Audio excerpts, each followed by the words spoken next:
with Antisocial, and today we've got for the Portland Horror Film Festival. I have brought to you today Amy Hesketh and her lovely film, which is Glampire, and Aaron Zane, her lovely assistant. No, let's say the leggy supermodel of her life. Works for me. Yeah, no. So tell me a little bit about how you got into film. Wow, okay, that's kind of like a long story. But I made my first feature in 2008 in Bolivia, and then I made a few more there. Why Bolivia? I went there as a tourist, and then I met a bunch of filmmakers there, and I stayed. And ended up living there for 10 years. And I started making indie features there, and after 10 years, after making a bunch of indie features, so I directed some, I produced others. Some of them are amazing. I got to peek at a few. Oh, yeah. Yeah, that's awesome. And after 10 years, they gave me this amazing award for sparking the Bolivian New Wave. And so, my first film, Sirwanyaku, was part of this, kind of new wave of independent cinema. And so our company was, really involved with trying to make that happen and trying to train, people to make films. That's so cool. But, I mean, you really were, like, the legend for like, the Maya Deren of Bolivia at the time. Yeah.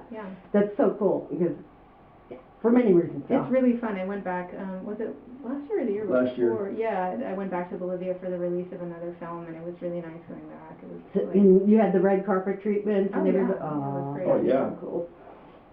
So you were the arm candy. I was the arm candy. Yeah. Absolutely. Yeah. And when was the first time you ever made a movie? Oh, wow. Okay, so I think that was with a VHS camcorder, and let's see. I mean, the first time that I kind of remember was with my friend from high school, Denise. We made this like weird project for history class together. And I think I played Doctor Who and she played Confucius. I mean, it really made no sense. Like Doctor Who travels back in time and then like meets Confucius. It had something to do with history and it was really funny. Did you see my office? Yeah. I have every single Doctor Who thing you could ever find. Yeah. That was, as I break the camera, sorry Planet Earth, it wasn't an earthquake, that was my fat foot. There we go, that's better. And stop the earthquake. And she's back. That's so cool. So, was there anybody in your family that was in the arts, or were they normies? My mom's an artist, definitely. Oh, cool. She's a writer, and a painter, and like two-dimensional stuff. Really, she writes like every day. Aww. I mean, she's written every day of her life, and she could write. That's so cool. Yeah, she's pretty amazing. That must have been really inspiring to have a woman showing you the way to the arts. Yep. Yeah. I love that. I love that. And you now teach other people how to be. I do. I love it. Yeah. Tell me about the school that you guys are doing. Yeah. So it's the Olympic film College. School, Olympic College Film School, and we're in Bremerton, Washington, and we are the lowest cost film school in the nation. So like all 4 years for us, with us, cost less than 1 year at another film school. That's amazing. So yeah, it's pretty great.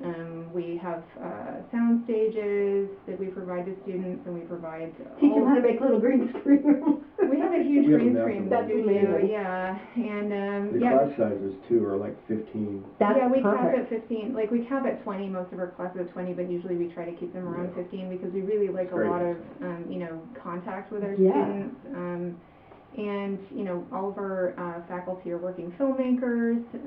We have really amazing top-of-the-line gear, and I write for grants every year to refresh that. What's your background, especially with the Bolivia history? You've got the chops to make people go, oh, this person For sure. is contacting us? That's cool. That's cool. Yeah. We've really built it into a wonderful place, and our students are great. And it's really, I think it's the community that makes it work. It's just like we all like really believe in it. Just like when you make a film, right? It's like everybody comes together and believes in this, and we all put in 100%, and that's what makes our film school really great. That's so cool. Now, how long has it been around? Our bachelor's degree has been around for 8 years, I think now. Cool. I know if I had heard about it when I was going to film school, I would have jumped all over it. Because even UCLA at state school. That's where I went. Yeah. You know, it's gorgeous school. It has all the stuff. It has the archives, which I loved. Yeah. Yeah. Sit in the archives, but and then mass art, where I went to undergrad school, I could sit there for hours looking at all the 8mm from Stan Breckage and people. Yep. But there was like no library. There's nothing you could do. Somebody would hit the one Bell and Howell 8mm camera you had. Yeah, this is how it was when I went to school. So Yeah. it was kind of. You had to sign out the camera. Yeah, we have a checkout system. We have tons and tons of cameras and all the gear and great you know, gear. We have state of the art. electric, everything. Yeah, we have an 8K red helium. We just bought a couple of the new Blackmagic 6K Pixis, you know, because it's like a nice full frame. That's my dream, is to get a setup with a whole Blackmagic studio. Yeah, and then we're looking at the Ursa 12K for next year. I really like the Blackmagic, you know, products. So I don't know.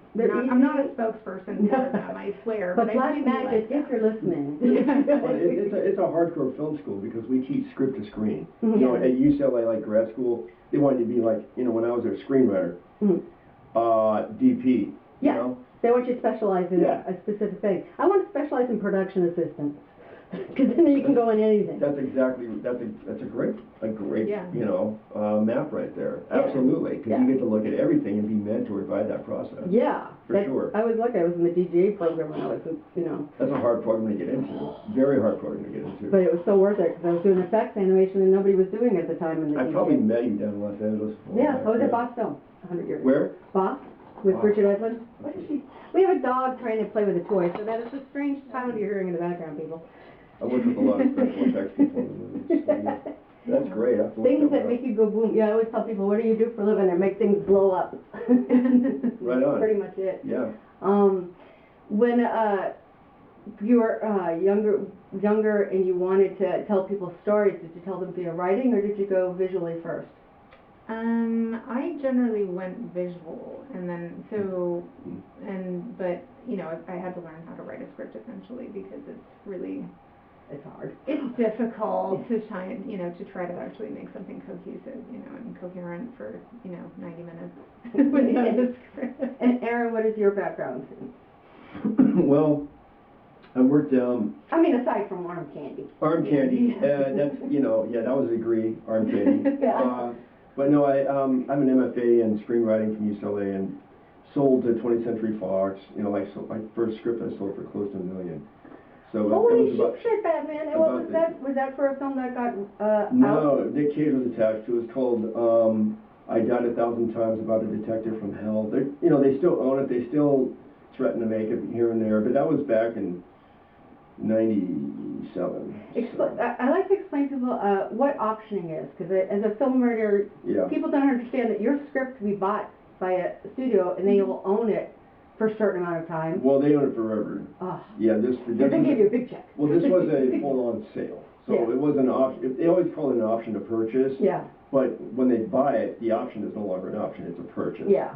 So, the option of purchase gives them that leeway, for whatever reason, that kind of bumper for. And then they don't have to worry about being sued later on if something else appears on their horizon that's similar to yours. Yeah, it's hard to. That's the studio. Yeah. But yeah, and then I got pulled out of the studio system after a number of 15 years and working on a variety of screenplays with Fox. I'm independent and had the pleasure of working with Robert Englund on a couple movies. I love Great him. career. I'm so jealous. He's like my adopted dad. I spent so much. I traveled to Europe with him and everything. Oh, that's so cool. Were you Nancy or just Nancy as well. Cool. You know Nancy? I costume designer? I haven't met her, but I've only met her peripherally. Like, oh, hi, how are you? And the way they talk to each other, it's almost like, I mean, he met Nancy on a set. Right. I think one of the... I heard the story, and I think it was at a dinner, but I never actually sat next to them to talk to them. But it's a great couple, you know. Yeah.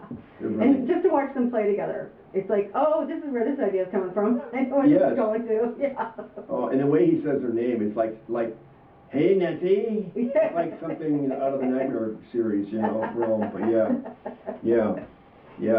So that was fun. Then I worked with Kane, Kane Hodder. I don't. Jason Voorhees. Yeah, but I haven't met him. Yeah. He's a trickster. So I did a lot of Comic-Cons and cons with people I've worked with. Okay. So like a lot of the Star Trek people and the Farscape people, but I never like. Farscape. Yeah, Farscape's fun, man. legend. It's a great world, this film stuff. It makes you into families with people you never thought you'd ever get to meet at all. What was the first film you actually got produced? The first one I ever had produced was, well, I had a TV web series called Fear Clinic with FearNet. Remember FearNet? Fear.net? Yeah. And then that became a feature film, Fear Clinic. So that was my first produced, but it wasn't my first. You know, I sold screenplays to the studio that never ended up getting made for a variety of reasons. And then my producing partner at the time, and still a good friend, Mark Johnson, who did a lot of films like Easy A and those films, came along and said, well, give me your next script and I'll give it to people who know how to make movies. That meant no studio, but indie. And that was the first thing. So this is, and you guys met at a film festival, both doing independent projects? Yeah, and that was Fear Clinic. It was being released down in Peru and Mexico. And your film is being released there, too. My fourth feature, Eulalia, was at Ferriton Film Festival in Tlalpujahua, Mexico, and Aaron's film Fear Clinic was there, and we met, and then we decided to get married within like 3 days. 2 hours. Oh, that's so cool. Yeah, we got these matching tattoos. 2 days after meeting. Oh, that's cool. So it's the heart from Jodorowsky's The Holy Mountain. Oh, that's so amazing. You know, the one where they used to turn shit into gold. That's so cool. Yes. Oh my God, that's so funny. But Amy, you're not talking about something very valuable about your work. What's that? The fact that you are not only a director, producer, oftentimes production manager, you also are the main actor in your films. I act in a lot of my films. I was going to ask you about that actually, because a lot of the directors I talk to have had no acting history at all. To me, that's insane. It's like, how can you direct somebody if you don't know what it's like to be on the other side of the camera? And some of the best directors, like, are the best known directors. I like the indie ones, but you know, Scorsese even on the other side of the camera. When he was indie, he was still doing that. Yeah. So tell me about your acting experiences. So I had a very minor role in my first film, but you know, I had acted before that, and so like a lot of my entry into like the actual industry was through just getting gigs as like a background actor, because you know, it's a great way to just get onto a set. And free food. Yeah, free food, you know, and then I also, you know, would do that, and then I was a PA on a lot of, you know, sets, things like that. I love doing PA work. I loved it. My first PA job was running film for Go Films in Boston down to Dort in, you know, and so like reels of films, driving them down to New York, and then arriving at Dort at like midnight or something, and they were so nice to the PAs doing this. Because they knew you guys were getting shit work. I know, and it was so great. And so they'd be like, oh, you can sleep on these couches, here's some free food, you know, and it's like, we have all this spread, you know, it's like, you can sleep here, I'll validate your parking, and oh, by the way, there's this famous director screening dailies, do you want to go meet them? And his and Russia's. I'm like, okay, I will stay up all night and do dailies. I love it. So, yeah, they were really super nice and like just really influential. Yeah, it was great. Yeah, what were you doing in Boston? I mean, just the one company, or? Because I'm from Boston. Yeah, Boston born, Boston bred, Oh, wow, okay. No, I was living in Cambridge for like a little bit, and I would just stay there because I was living in Paris most of the time during that time, but then I would come back to Cambridge, Paris, so the same. Well, you went to Bard, and then left Bard to go to Cambridge, and then Cambridge to Paris. I don't mean to tell your backstory. Wow. Yeah, so I lived in France for 5 years, but then I would go back and forth to Boston to like get some work or something. Because a polyglot has to learn French, Spanish, and Bostonese. Yeah, right. Pretty much right. It's wicked smart. It is wicked smart. I got a hat, but I'm so smart. Great. You probably do the main accent too. So going back to the acting though, I think, so for me, acting has always been kind of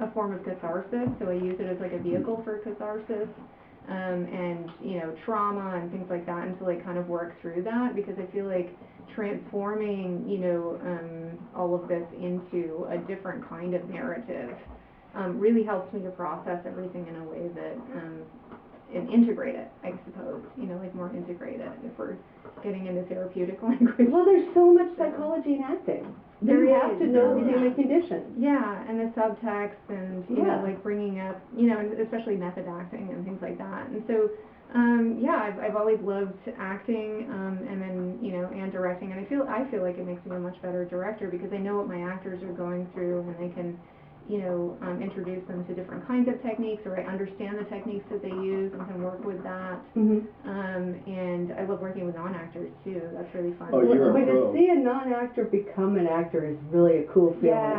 Yeah. We were talking about intimacy coordination in a recent film, which was You Know What You Are, by Rose Trimble. Yeah, we watched that film yesterday. Yeah. It's a great film. But we were talking about intimacy coordination. Do you go through that as well in your film school, or do you do that when you're directing? Do you hire somebody that knows how to talk to people about their sexual issues when... I've never had to, you know, I usually advise the students to do that, to have someone like another person and create a closed set. And so what I usually do is, you know, create a closed set, and then if I need an intimacy coordinator, I'll hire them. But I also feel comfortable working with people, and usually people feel pretty comfortable with me, so they're like, no, another person on set is like one too many, like why don't you just, you know, we'll do some exercises together and, you know, go through. Can you talk about this? Because I've seen you work with people that are in an intimate scene. You go, and you start by saying, are you okay to be touched here? Are you okay to be touched here? I've seen you do this with you know, actors. just, you know, like paired touching, you know, and so it's like you guide the other person to touch you into specific places, and you code it, like red, you know, orange, green, you know, like this is fine, this is like okay, this is no go, you know, and then you have to, you know, go through those again and then repeat the colors. And so it kind of, you know, it creates a kind of ability to know where to touch people and how to approach another human being. Yeah, because people's bodies are tools on screen. They aren't their bodies on screen. Yeah, but they also hold our trauma as well. And that's the hardest thing. You know, or memories or things like that. And maybe we don't want that interfering with our performance in the moment. Sure. And so, you know, being very aware of the other person and, you know, getting the actors really comfortable. Rehearsal is so good. You know, you really need a lot of rehearsal time. I always fight for as much rehearsal time as possible. Can you talk about your process with rehearsals? Because you have a very unique approach. In fact, your approach is incredibly efficient, but also brave. I mean, you create this brave space on the set, and the actors and the crew and everyone in that environment, I think, bring their best, and for that reason. So you should. I would really like you to talk about that. I think it's always a different process every time, though, because, you know, you get together a new group of people, and the first, you know, step is to kind of have it not be awkward. Yeah. You know, a bunch of new people together, and so, you know, sometimes I'll do some, you know, exercises with just feeling comfortable. We'll kind of hang out a little bit, you know, and like shoot the shit and just kind of, you know, feel okay. Yeah, just hang out at the bar, or like you're hanging out at a bar. Yeah. And then, you know, we might do, you know, some other exercises, warm-up exercises. I like this one that like we'll do a cold read, and, you know, maybe we'll do like TAS, like to words away or stay. You know, and that's an improv game, yeah. Yeah, so we'll do that, you know, with scripts and scenes, you know, and kind of like feel our way through it and talk about the film a lot. And, you know, and I feel like the more you do that and the more you do these kinds of exercises, you know, the more comfortable everybody feels with each other, and the more we get really in depth with the story. And you teach directing as well for that reason. I do, yes. Well, I was going to say, one thing I'm noticing, just the communication between you two, is both of you engage with your eyes. And even with me, you're engaging with your eyes, so the person talking to you feels like they are connecting to you, which is missed by so many people, and directors sometimes miss that, and that makes me insane too. Yeah, I feel like, you know, it's as a director, I need to be with the actors, you know, and with my camera, and I'm not in Video Village holding a monitor. And no, like, there's no, you're in Video Village. But you know, I feel like some directors just don't want to get in there or interfere with the space, or maybe they're shy, you know, and that's a thing too, you know. But for me, I really like to be with everybody and with everything and be engaging with the story and feeling that, because I think that it's not just about looking to see whether you've gotten the performance on a screen. Right, or something from the shot is right there, yeah. I need to know that that I felt it. If I feel real chemistry, then I can check with my DP and say, did we get that? Does it look like that? Let's go through, scrub through that take, and then I'll see if we got it on screen. But if I feel it, I know that the audience will feel it as long as we captured that. I don't know if we can swear on this or not, but do you cut out the profanity on these things? No, fuck no. Well, I mean, I've seen, when I met you, I hadn't watched Eulalia yet, and we watched it in the theater, and I'm like, holy fucking shit. I go, where's Amy in this?